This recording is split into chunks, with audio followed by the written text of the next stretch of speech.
chaise, les yeux rivés au sol. Ils tirèrent les chaises d'un même geste lorsque les jeunes femmes s'approchèrent. Et Lara s'assit sans même un coup d'œil par-dessus son épaule, sachant déjà que le coussin rose viendrait à sa rencontre. Aucune de ses sœurs ne dit mot. Lara sentit une main saisir la sienne sous la table. Elle s'autorisa un bref regard vers la gauche et croisa celui de Sarina, avant de reporter son attention sur son assiette. C'étaient les filles du roi, toutes âgées de 20 ans, nées de 12 épouses différentes.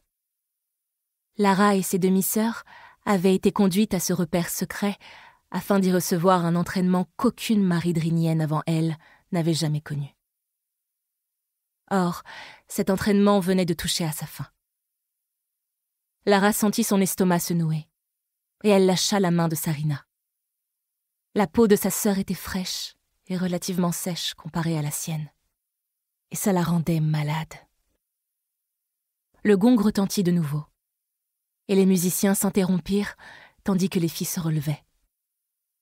Un battement de cœur plus tard, leur père apparut sur le sentier, les cheveux argentés à la lueur des lampes, les yeux d'un bleu azur, identique à celui des 12 sœurs.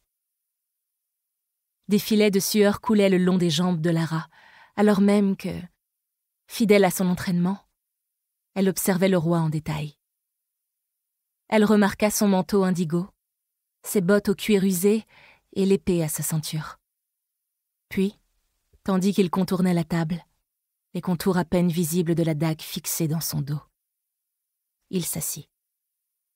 Lara et ses sœurs firent de même, sans un bruit.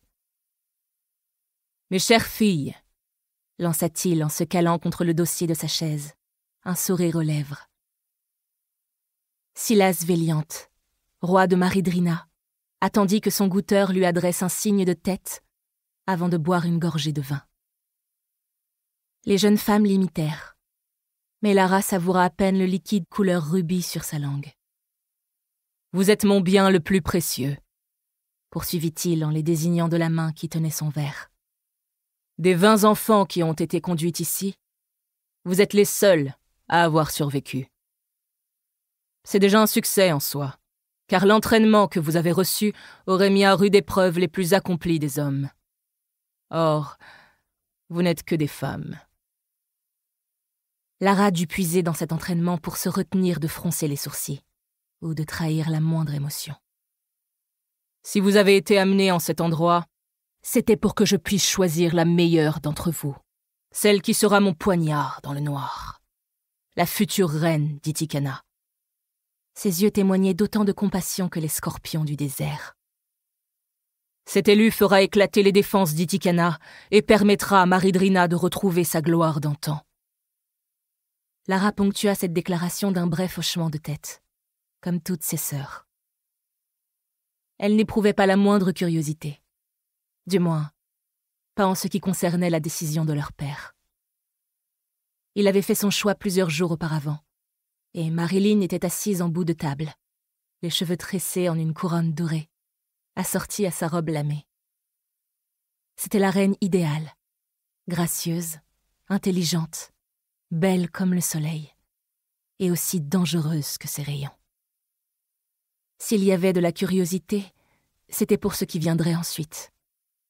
Marilyn serait offerte en épouse au prince héritier, récemment devenu le roi d'Itikana.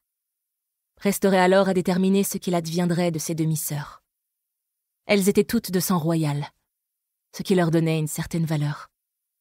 Toutes les jeunes femmes, y compris Marilyn, avaient passé les 2 dernières soirées étendues sur de gros oreillers, à spéculer sur le sort qui leur serait réservé. À quel vizir serait-elle mariée ? À quel royaume serait-elle promise ? Peu importait l'homme ou le royaume, à vrai dire, tant qu'elle pouvait enfin échapper à cet endroit.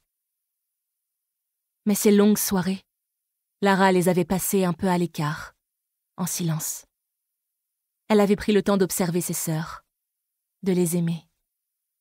Elle les avait affrontées au combat autant de fois qu'elle les avait serrées contre son cœur au cours de ces rudes années.